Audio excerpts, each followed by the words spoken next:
Hello, I'm Dave Butler. Welcome to High Low Brow, because culture matters and I want to have fun.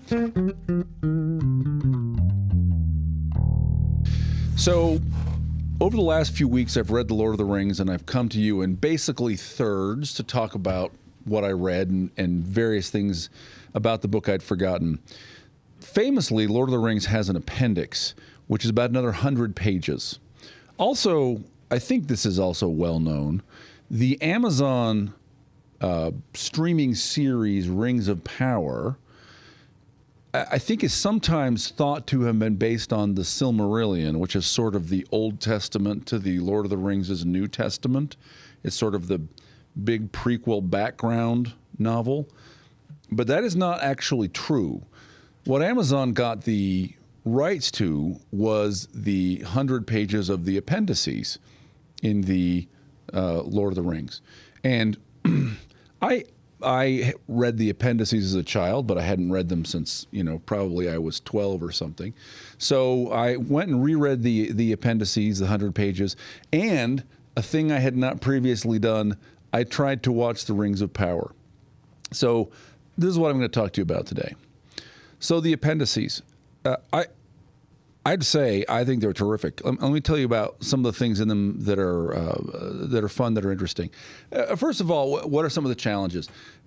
It's various parts, and some of the parts you're not going to absorb as well as the text of the novel, okay? For example, there are alphabet charts. Here is the alphabet of the dwarves. Now, for some people, that's catnip. That's, oh my goodness.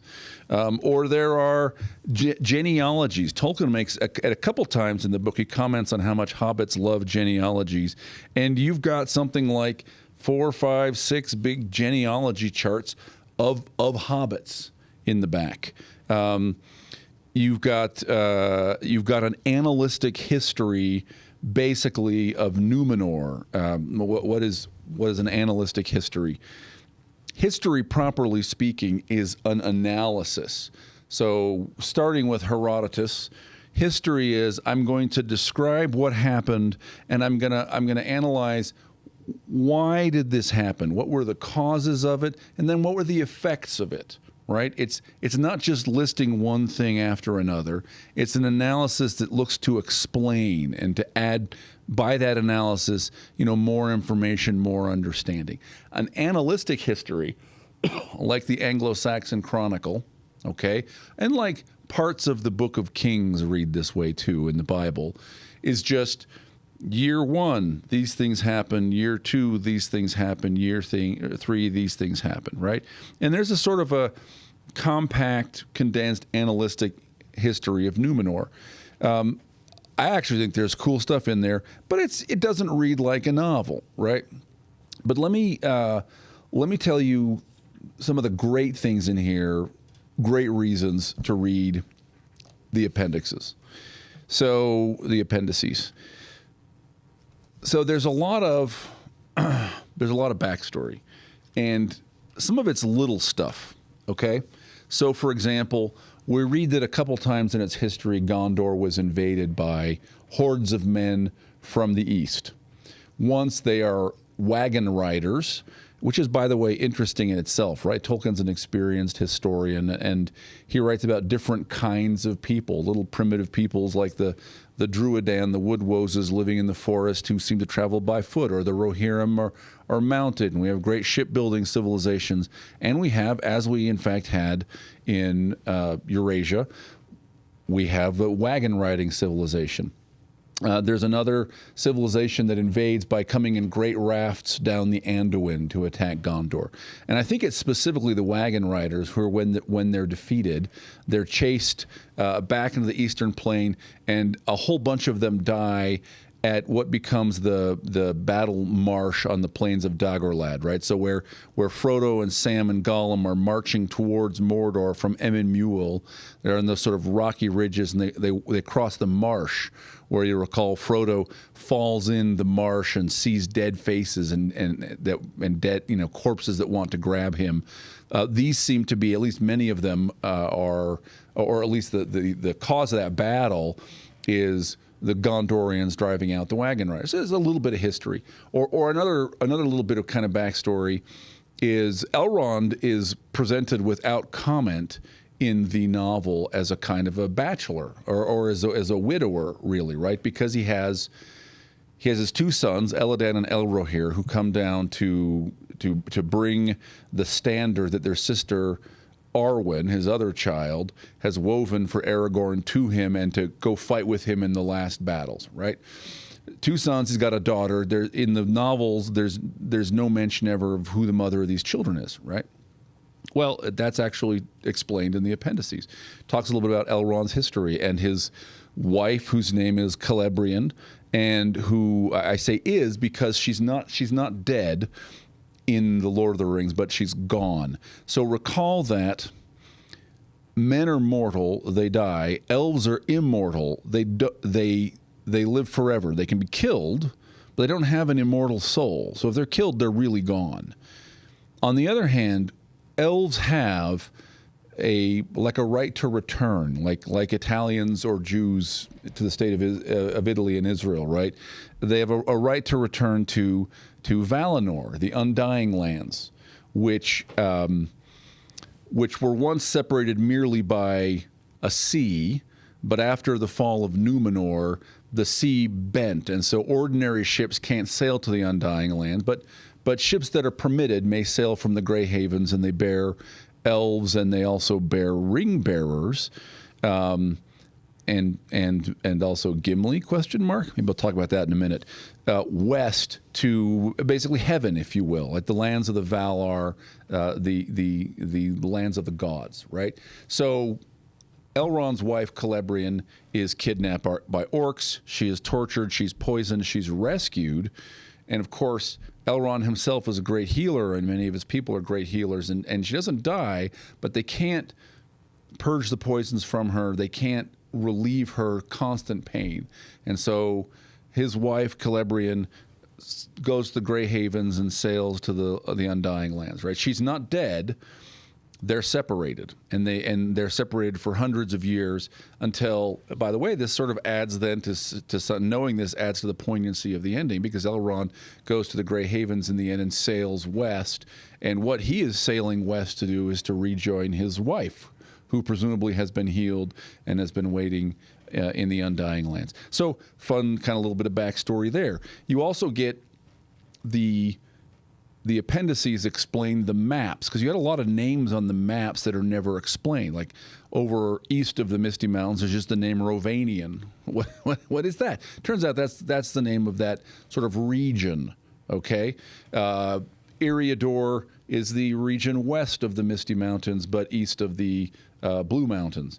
But you've also got in Eriador, you have the lost kingdom of Arnor, and then with no explanation, these names, Arthedain and Cardolan and Rhudaur. No explanation.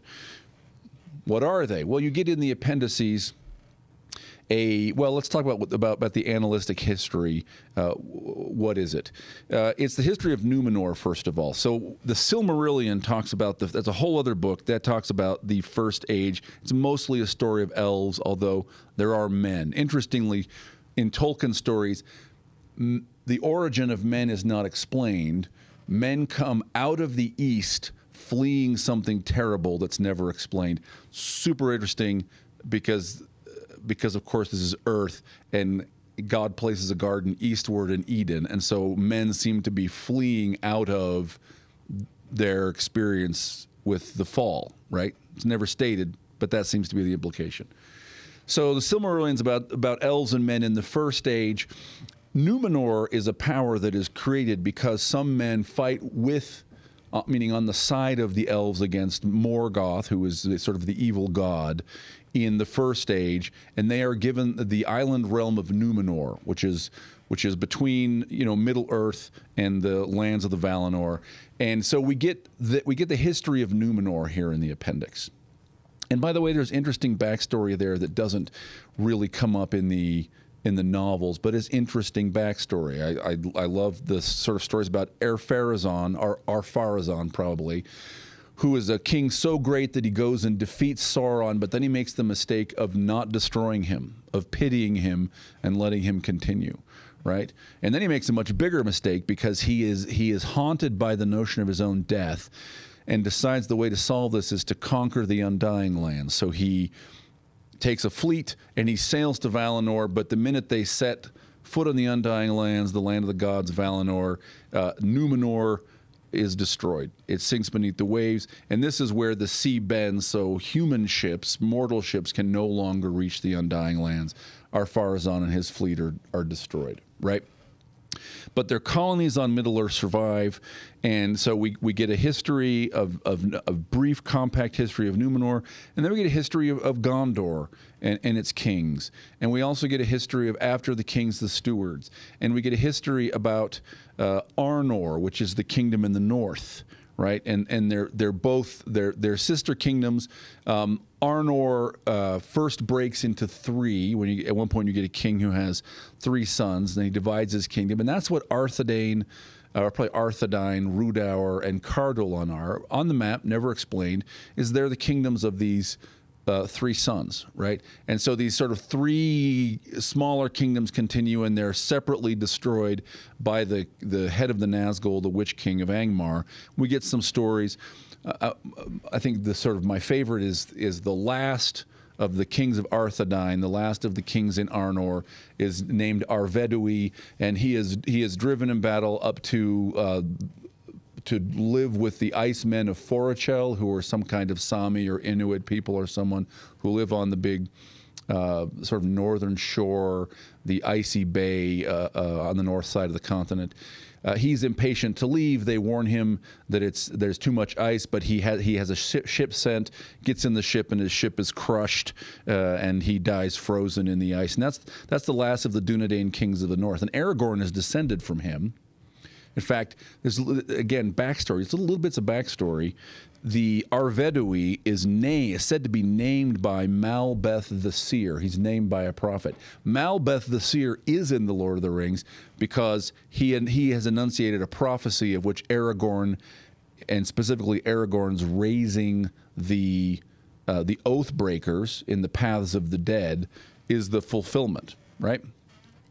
But Aragorn is descended from Arvedui.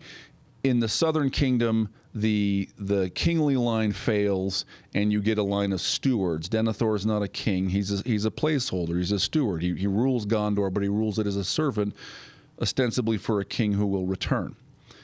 In the north, you get chieftains of the Dunedain, and Aragorn is the 16th of them. So, look, there's lots of little backstory. That's fun. What's more interesting is the big backstory, and then some of the after story, so to speak. So let me just tell you what I think are some of the coolest things. There's this interesting backstory, and if you read this in order, it's written in a delightful way to kind of make you go, who, what, and then, oh, interesting, right? So there's this backstory about a character named Thorongil. And I won't read this, but let me summarize this kind of page-long discussion. So, excuse me. It's during the days, Theoden is the king in Rohan. He's a young man. And, it's Thengel. Theoden's father is the king in Rohan. And Ecthelion, who is, I think, the father of Denethor, is the steward in Gondor. And someone shows up named Thorongil, and he's on the page. He's in the story for about a page. Right? This is all prehistory. This is pre-Lord of the Rings.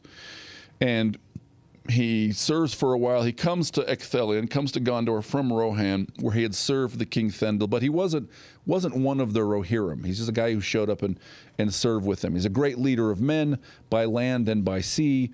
He then serves Gondor for a while, and sort of most famously, there is a peril in this time from the rebels in Umbar. So Umbar is a port city south of Gondor, and these are descendants of Númenóreans, and they are pirates. They're the corsairs of Umbar, and they're threatening Gondor. So Thorongil is the one who puts paid to it. He gets leave from the steward. He gathered a small fleet. He came to Umbar, unlooked for by night, and there burned a great part of the ships of the corsairs. He himself overthrew the captain of the haven in battle upon the quays, and then withdrew his fleet with small loss. And then he ultimately sends a message to Ecthelion saying, I have other things to do and I have to leave your service, right? We get this hero named Thorongil, about whom we are told nothing else. Now, by the way, interestingly, and this is sort of the generation before the Lord of the Rings. So then we get into a different part of the appendix, and we're hearing about the history of Aragorn. And I want to come back and talk about that, because the history of Aragorn is interesting, and it adds emotion and sort of some nuance to the story of the Lord of the Rings. And we get this bit. He, Aragorn, went in many guises and won renown under many names. He rode in the host of the Rohirrim and fought for the Lord of Gondor by land and by sea. And then in the hour of victory, he passed out of the knowledge of the men in the west. And then we get this, and so that's like, oh, is he Thorongil?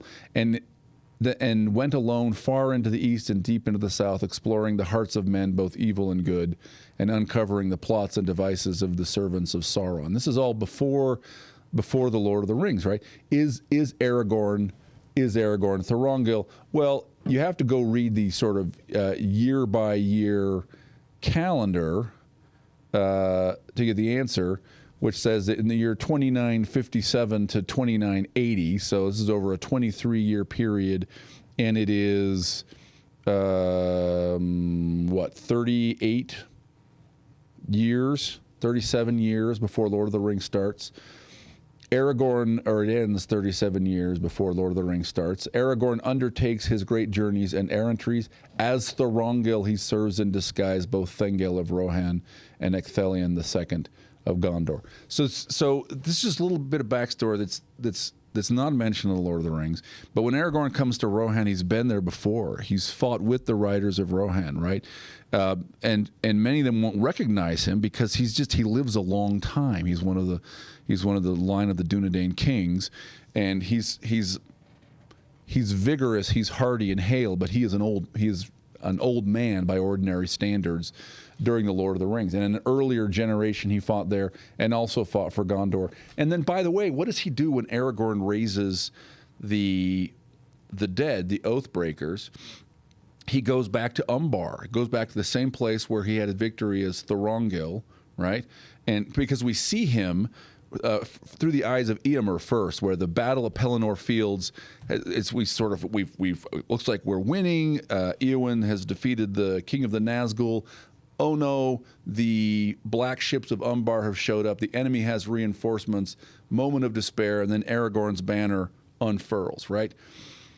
Again, so we see that Aragorn his actions now in the War of the Ring are informed by things he has done as a younger man. He knows Umbar, he has fought them, and he goes and preemptively neutralizes the threat by taking the ships of Umbar and then sailing them back to fight them on the side of Gondor. So that's a cool bit of sort of larger backstory that really feeds into Lord of the Rings. I think one of the neatest ones, though, is the story of Aragorn and Arwen. So Aragorn's father dies when he is 2. He's killed by an orc arrow through the eye. This is for an English writer, this is iconographically interesting, by the way, because the Bayeux Tapestry at Battle Abbey, which is made by, apparently, made by Anglo-Saxons, probably made by Anglo-Saxon women, to record their understanding of the Battle of Hastings. In other words, when William the Conqueror, or William the Bastard, as the English called him, fought and defeated the King Harold Godwinson, and thereby basically conquered England, right? In the Bayeux Tapestry, it appears that the image of Harold Godwinson dying is that he takes an arrow in the eye. There's some debate about that, but that looks like, we don't have a written record that says that, but we have this eyewitness account or a piece of art memorializing an oral tradition, or there is debate that Harold Godwinson is killed by an arrow in the eye, a French arrow in the eye. Regardless, Aragorn's father is killed by an Orcish arrow in the eye. He's 2. His mother takes him to Rivendell. She eventually dies, and he's fostered by Elrond, and he's named Estelle, which is interesting because I think in Elvish it means hope, but of course in languages relating to Latin it looks like star, and that's interesting because the inherited name that is going to be his throne name is Elessar, which is the elf stone, which has like a sort of a star kind of connotation, and his banner has 7 stars on it, right? So he has this kind of almost Elvish / Latin pun going on. So Aragorn is fostered by Elrond, and there's a terrific bit. Elrond gives him when he's 21. Elrond gives him his regalia, except he withholds the scepter of Anúminas, but he gives him the ring of Barahir and the broken shards of Narsil. You know, you are the heir to 2 thrones, and he's walking in Elrond's garden.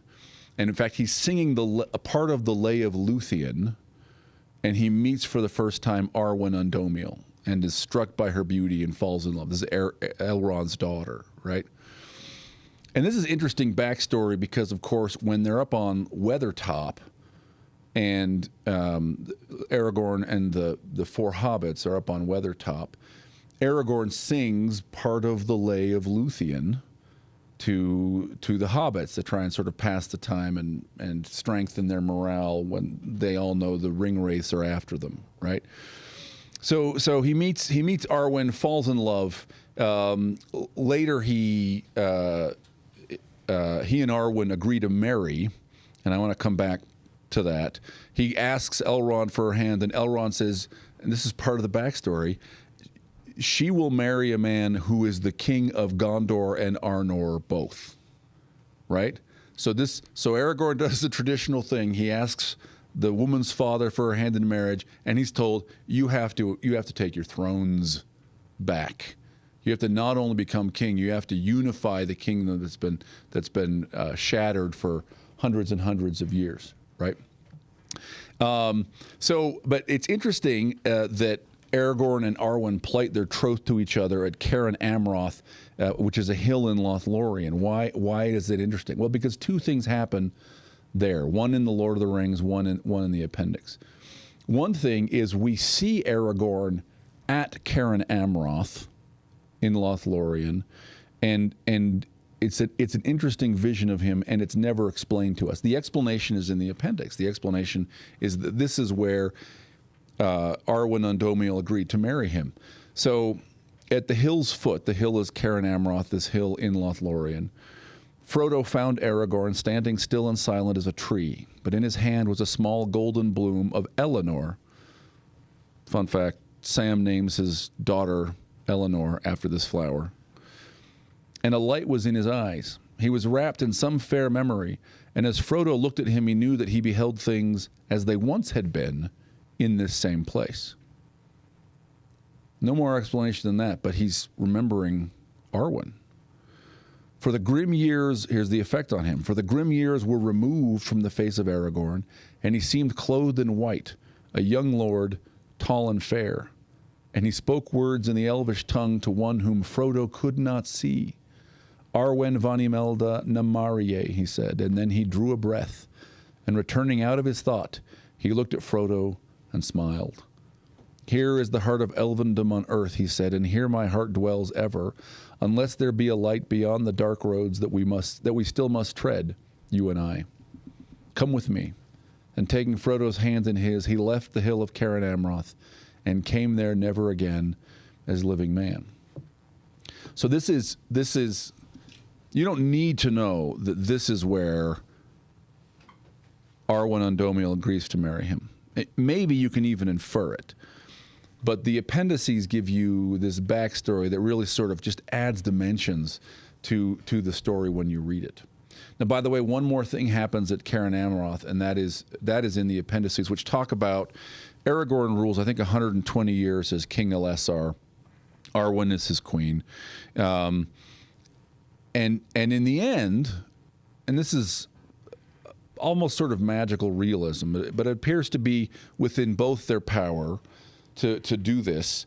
Aragorn, knowing death is coming for him, chooses the time of his death. He doesn't do anything except he chooses to die. He doesn't light himself on fire or whatever. He just, he talks to Arwen and says, I'm going to start losing my powers. I'm going to decay and decline, and I'm going to simply pass now. And so he lies down into basically the Hallows, the quarter where the kings and the stewards of Gondor are entombed. They're not buried, right? It's up above ground, and dies. And Arwen then goes back to Lothlorien, where she's basically fostered, spent a lot of time in Lothlorien, and does the same, lies down on Caern Amroth and dies, right? So it's not tragic. They live long lives of power and influence and great victory, but there is this melancholy note, right? And of course behind this all is that Arwen, like Elrond, had the choice. She could have gone to the Grey Havens. She chose to stay and live as a mortal woman, knowing that death would one day come. And when she dies, she chooses to go lie down in the place where she and Aragorn plighted their troth. All right, the other thing that's in the appendices, which is fun, again, it's not like reading a novel. It's like reading, it's histories and calendars and genealogies and essays. But there's discussions of what happens after the novel. One of the fun ones is Gimli becomes Lord of the Glittering Caves, which are the caves behind Helm's Deep.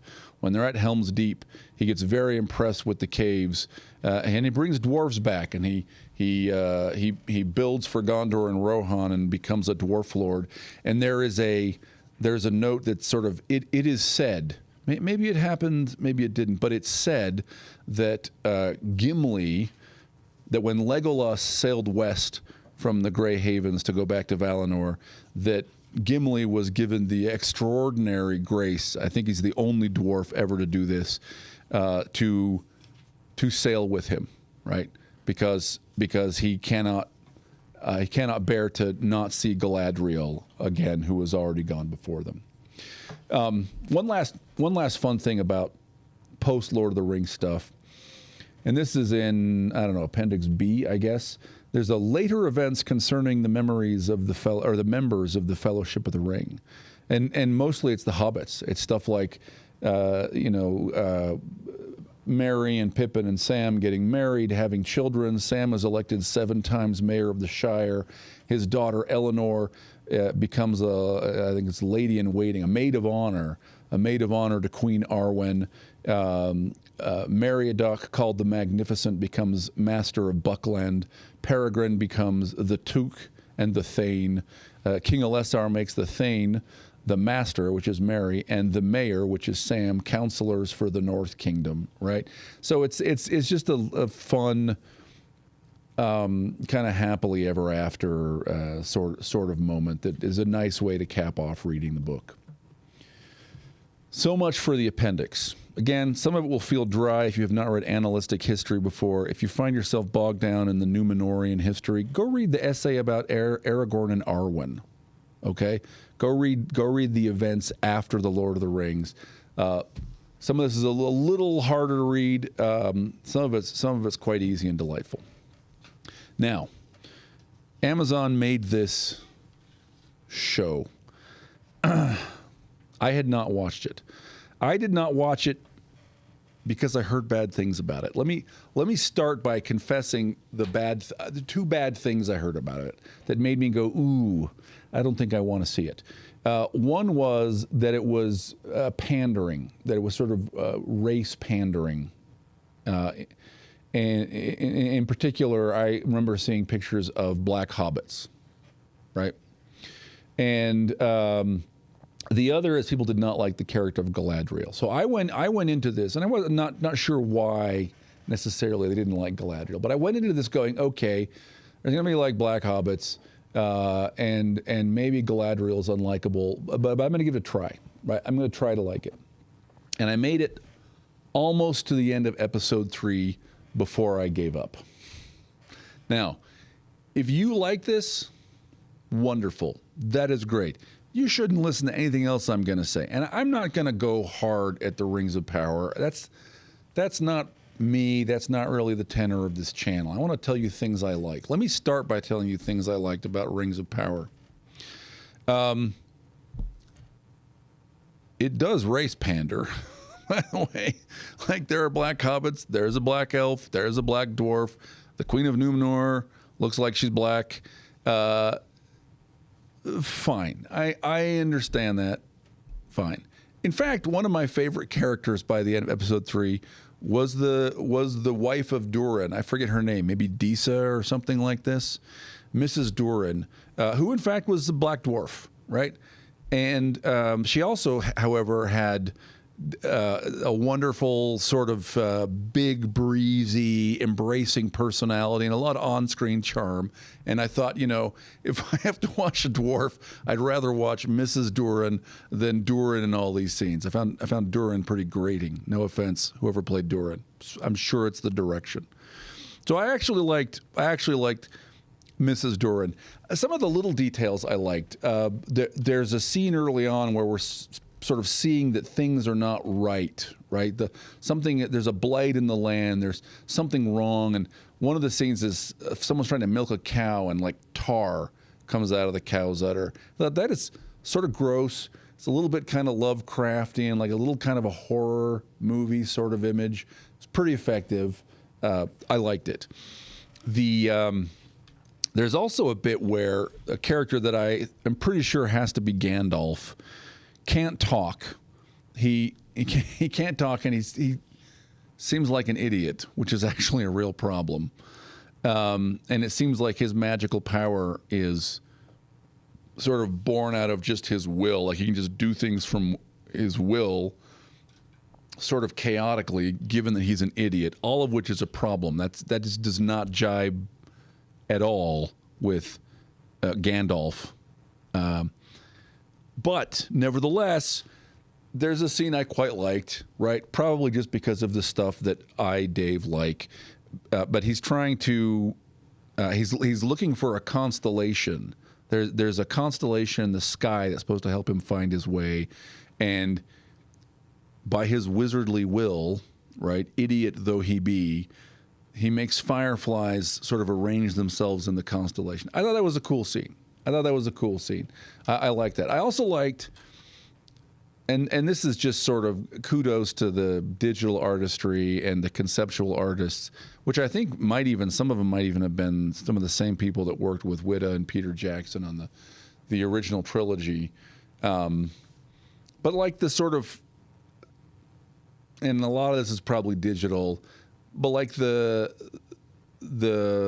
far out shots on the cities, or the shot of the two trees right at the beginning, right? And I thought in particular Numenor looked better than the elf cities. The elf cities just all look like they're kind of pavilions, just a bunch of pavilions. Numenor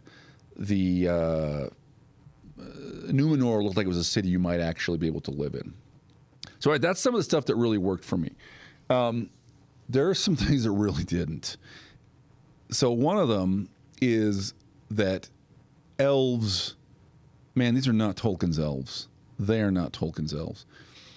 The language here is not Tolkien's. Tolkien is extremely careful with registers of speech. And I don't remember whether I've said this in earlier episodes, but maybe I'll run the risk of repeating myself just to be able to make this point. In The Lord of the Rings, the hobbits are the modern English, and they speak like it. They eat fish and chips. They tell time of the clock. Okay, in fact, when Pippin's in Gondor for the first time and he's talking with Gandalf, or maybe it's Baragon, he's just come out of the audience with Denethor. whoever he's talking to sort of says what time it is, like it's the end of the first watch or whatever. And Pippin says, we would say 9 o'clock in the Shire, right? Look, only the hobbits in the Lord of the Rings talk about time o'clock of the clock, okay? They're also the only ones who say Mr., and they're the only ones who say customer, right? They are the only ones who talk in a modern register. Everybody else talks in registers that are appropriate to them, whether it's riders in a heroic Anglo-Saxon society, or leaders of a primitive forest tribe, or the noble class of a medieval sort of urban culture, right? People talk in appropriate registers. In The Lord of the Rings, in Tolkien. In Rings of Power, we have elves saying things like, yeah, and referring to their leaders as politicians. And I don't know who made this decision, but it's terrible. They don't sound like elves, right? They sound like they hobbits wouldn't even say yeah. I don't think. They just sound like just modern whoever, like contemporary person, right? Which really is, again, if you like this, you like it for its own thing. It is really not Tolkien. By the way, Jackson made one similar.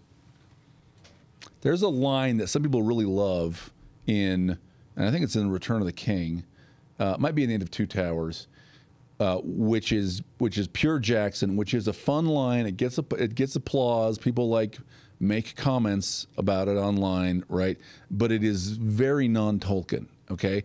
And that is when Frodo's been stung by the spider Shelob, and he's unconscious, but Sam thinks he's dead. And so the orcs take him, and they take him back to the tower, right? I'm pretty sure this is where the line is. But the line, which is spoken by orcs, is meat is back on the menu. Now, Tolkien might have written that line, but it would have been hobbits who said it. Orcs don't talk about menus. Neither do Gondorians or the Rohirrim, okay? That is a modern word. That's a Shire word. So look, that's a funny line. It works in the movie. To make all your elves just talk like contemporary people is jarring. I couldn't handle it. The fact that Gandalf, and again, I got through 3 episodes. Is it possible this series redeems itself? I'm never going to find out. I dislike the 3 episodes so much. I'm just out.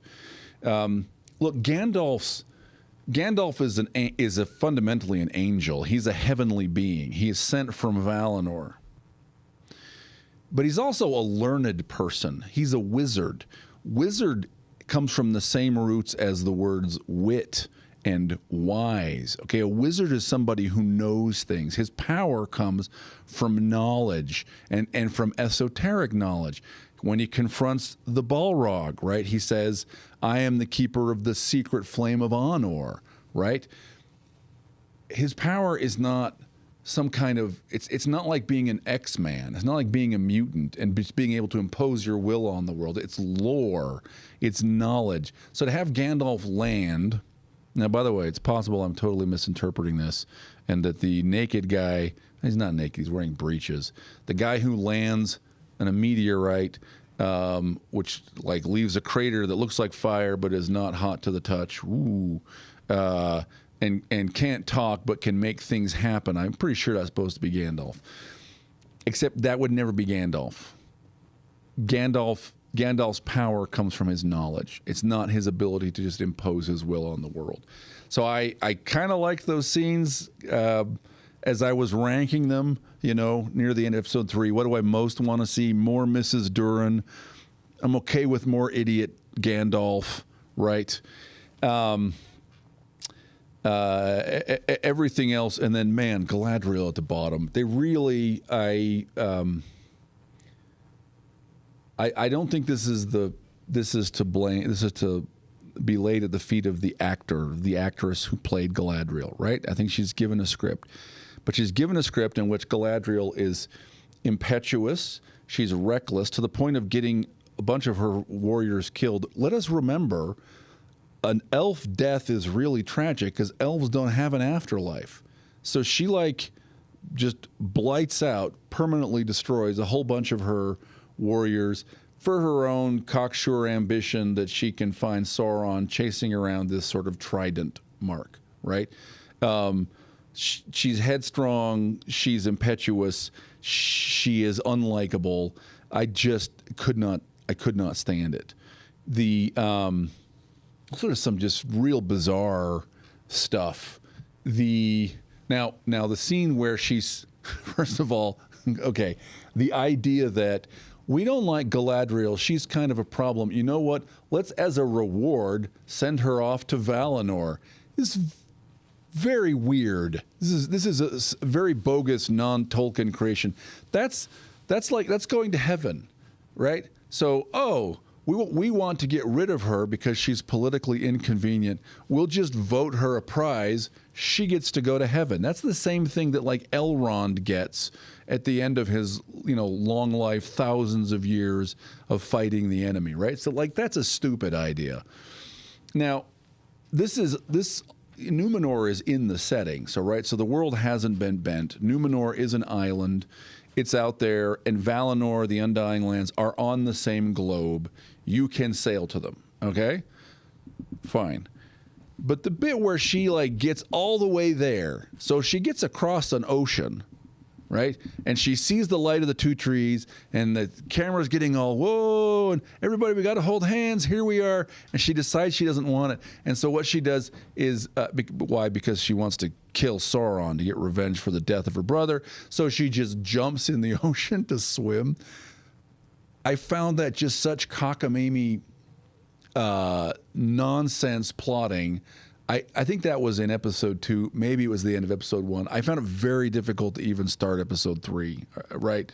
Because it's just so dumb. And that's actually sort of my overall take of the whole. Again, I only watched 3 episodes. Maybe episode 4 is brilliant. If that's what you think, don't tell me. I'm not going to watch it. The whole thing is just A, not Tolkien, and B, so dumb. I'm okay that there were black hobbits and a black dwarf and a black elf and the black Númenórean queen. I don't think the problem with Galadriel's character was that she was a feminist or a girl boss or whatever. She's just a terrible character. She's just, again, she's not Tolkien. She's not Galadriel. But we just have a person with bad judgment and an unwillingness to learn or compromise, who for some reason is entrusted with the lives of a platoon of soldiers, and this is someone we're supposed to like. No, we're not. This is a terrible character. This is dislikable. So look, they got the rights. Like I said, there's cool stuff in the appendices. So maybe Amazon will, I don't know if they're still making Rings of Power or if they're done. Maybe they'll go tell the story of Aragorn and Arwen. That's in the appendices. That'd be cool. Maybe they'll tell the stories of Mayor Sam Gamgee of Hobbiton, right? You could build that out of the appendices. That's cool. Maybe they'll go, tell the stories of the kings of Arnor and the defeat and death of Arvedui, and right. There's a lot of cool stuff in there. For some reason, they made the show that they did. So I'm gonna try extra hard to make sure the next thing I look at is something I like. I don't want this to be like a negative channel or ooh, that thing is politically wrong channel, right? So I will say, look, let's bring this all to a close. Lord of the Rings, without peer, absolutely fantastic. I'm reading it for the first time in 20 years. I read this many times as a young man. This remains hands down my famous novel, a novel that's had a massive impact on my life. It's way more complex than I remembered. It's way more beautiful than I remembered. And it's worth if you're going to go reread it, you might even just read the appendices first to kind of get the background, because I think those really, at various points, open up windows and expand the narrative and just increase the delight of the reading experience. So that's it for me. This is Ben Dave of High Lowbrow. And remember, the culture matters, and also it's okay to have fun.